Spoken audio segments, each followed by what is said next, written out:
Hey guys, Quick Creator here, and for today we're going to be talking about the ultimate keyword strategy for you and your SEO.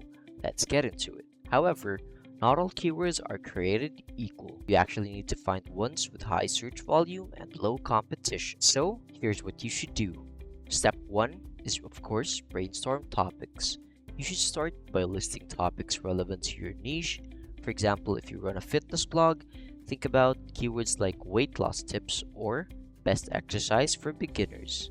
Next, you should plug your ideas into tools such as Google Keyword Planner, Ahrefs, Ubergest, and more. Use them in order to look for keywords with decent traffic but with low competition. Next, find long-tail keywords.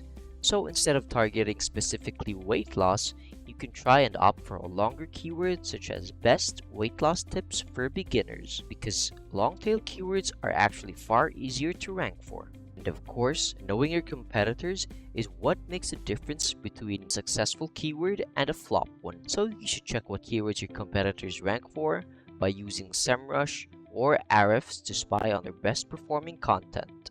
And that's basically the gist of how keyword research works. But if you need help creating SEO optimized content, then don't hesitate to head on over to Quick Creator to automate that process. Once again, thank you so much for watching, and I'll see you guys on the next one.